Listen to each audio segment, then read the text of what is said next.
जासूसी के आरोप में ज्योति मल्होत्रा की गिरफ्तारी हुई है। उसे 5 दिन की कस्टडी में इस वक्त पुलिस पूछताछ कर रही है। एक दिन पहले भी जांच एजेंसियों ने अलग अलग पूछताछ की थी और आज भी जांच एजेंसियां पूछताछ के लिए कुछ देर बाद पहुंचेंगी। इस पूरे मामले पर क्या रहा अब तक, और ज्योति एक दिन पहले रात को यहाँ पर पहुंची थी, इस पर बातचीत करने के लिए ज्योति के पिता इस वक्त हरीश हमारे साथ है। हर जी, रात को ज्योति यहाँ पहुँची थी, आई थी, कैसे आई थी? रात को आई थी जी कपड़े लेने के लिए। हम्म, कपड़े लेके चले गए। अच्छा। कितने पुलिसकर्मी रहे होंगे साथ में? मेरे ख्याल तो 2 तो लेडीज आई थी, 2 पता नहीं 3 वो थे पुलिस वाले। अच्छा, कितनी देर रहे होंगे लगभग आपके घर? वो मेरे ख्याल है जी 1:45 आए थे, 2 बजे गए। क्या कोई इन्वेस्टिगेशन, कोई जांच, कोई तलाशी ली उन्होंने या कुछ वो क्या? तो लड़की के कपड़े थे वो लेने वास्ते आई थी और कुछ को नहीं लेके गई। कोई बातचीत हो पाई आपकी उस वक्त मेरी कोई बेटी बात से? नहीं हुई। वो अंदर ही गए, अंदर ही जो कुछ बात होनी थी उनकी होगी। मेरे को तो बाहर ही बैठा था, मैं तो यहीं। मेरे से कोई बात नहीं हुई, ना पहले हुई ना अब हुई। अच्छा, मेरे से इनसे कोई बात नहीं हुई नहीं हुई है। ना। अब तक की जो इन्वेस्टिगेशन है, जिस तरह के आरोप लग रहे हैं ज्योति पर, क्योंकि जिस तरह से जासूसी के आरोप लग रहे हैं, तो उसको लेकर अब आप? मेरे को तो आज दिखाई जी टीवी में क्या हो रहा है क्या नहीं, जब मेरे को पता चला है। पहले मेरे को ये पता नहीं था कि कहाँ जा रही है कहाँ नहीं जा रही। हम्म, स्कूल के कोई दोस्त, यार दोस्त भी आए हैं उसकी गिरफ्तारी के बाद आपसे मिलने के लिए या पूछने के लिए, अंकल क्या हुआ, इस तरह की चीज़ें? ना जी ना, कोई नहीं आया। कोई नहीं आया है? ना कोई आस पड़ोस के लोग? नहीं, ना ना, डर के मारे आते नहीं कभी हमारी फ़ोटो खींच के ले जाएं। ये तो मरे पड़े हैं, हम और मर जाएं। ये डर के किस? डर हाँ। के मारे नहीं आते ना, लोग पड़ोसी क्यों आए, कदे हम भी अंदर चले जाएं। अच्छा, डर तो लगता है जी उनको भी। सोशल मीडिया में वो कब से काम कर रही थी, आपको जानकारी थी पहले से?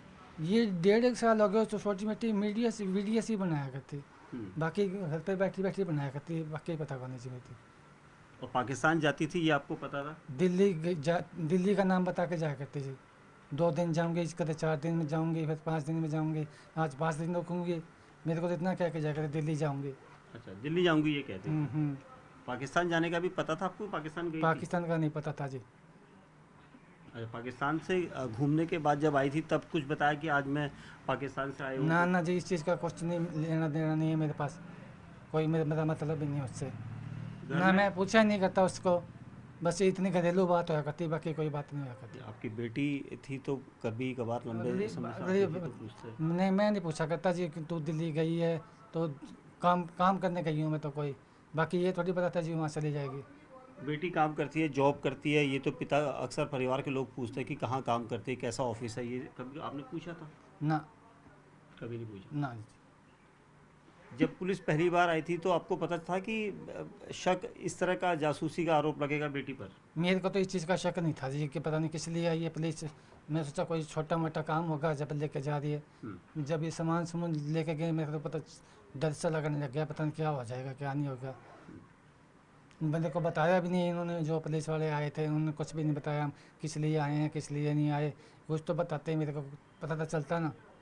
मेरे को इसी कोई चीज़ भी नहीं बताई उन्होंने कि हम इसलिए आए हैं, ये है फलाना है ढिंगरा जो भी कुछ है, कुछ भी नहीं बताया। आपकी बेटी पर जो आरोप लगे हैं काफ़ी देशद्रोह का आरोप होता है, इतना बड़ा आरोप लगा है। ये कभी उम्मीद की थी कि आपकी बेटी इस तरह का चीज़ का, इस तरह की चीज़ें कर नहीं सकती नहीं है? जी, नहीं जी नहीं। माँ बाप अपने बेटी के लिए कुछ ऐसा सोचता है? हम्म, नहीं सोचता।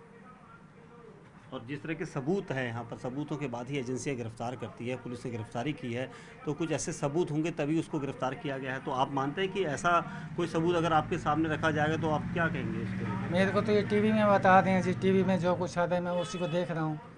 क्या हो रहा है क्या नहीं हो रहा, और पहले मेरे को नहीं पता था, अब पता चल रहा है क्या हो रहा है क्या नहीं हो रहा।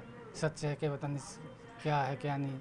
पुलिस ने आप लोगों से भी पूछताछ करी कोई अब तक? मेरे से पूछताछ कुछ नहीं करी। परिवार में किसी से करी? बात ही नहीं करी। किसी से बात नहीं करी? नहीं। सिर्फ ज्योति को लेकर हाँ के? जी। अब तक कितनी बार ज्योति को घर वापस लेकर आए हैं यहाँ तक? एक दो 3-4 बार ही ले आए हैं जी। ले आए हैं। हाँ। 3-4 बार में इन जांच और पड़ताल और जो चीज़ें देख रहे होंगे वही देखी होंगे। एक वीरवार को तो छोड़ के गए थे। शुक्रवार को ये अपनी स्कूटी लेके गई थी। शुक्रवार को फिर ये रात को 2 बजे आए थे पासपोर्ट लेने के लिए। फिर इतवार को कल 1:45 बजे आए रात को, वो कपड़े कपड़े लेने के लिए। फिर नहीं आए। घर में पैसा देती थी कभी? पैसे मेरे भाई की पेंशन आया करती है, मुझसे गुजारा करते। आपने कभी पूछा होगा कि बेटी तू भी कमाती है तो कुछ घर के लिए खर्चा वगैरह दे ना सकती है? 500 हज़ार ले लिए दे दिए तो वो तो कोई खास बात नहीं होती जी, तो घरेलू चलता ही है। हम्म, ज़्यादा ही कोई हमारे पास इतना मोटा पैसा तो है ही नहीं। हमारी तो पेंशन से गुजारा चला करता तीनों जना का। परिवार को बड़ा धक्का लगता है क्योंकि जिस तरह के हालात इस वक्त हुए थे भारत पाकिस्तान के बीच में, और अब बेटी ने जिस तरह का एक जैसे आरोप उस पर लग रहे हैं कि उसने जासूसी की है हिंदुस्तान की, पाकिस्तान को कुछ ऐसी चीज़ें जानकारी सौंपी है, एक पिता होने के नाते आपका दिल क्या कहता है? अब मैं क्या कह सकता हूँ जी, जो टीवी में चल रहा है मेरे हिसाब से तो क्या कह सकता हूँ, क्या होगा क्या नहीं होगा भगवान ही जाने। ठीक। हरीश ज्योति मल्होत्रा के पिता इस वक्त हमारे साथ हैं, जिनका ये कहना है कि जो चीज़ें चल रही हैं अभी वो सिर्फ वो देख रहे हैं और उसके ज़्यादा वो एक पिता होने के नाते ज़्यादा कुछ नहीं कह सकते। कैमरामैन दिनेश नागर के साथ दीपक बिस्ट, न्यूज़ 18 इंडिया, हिसार।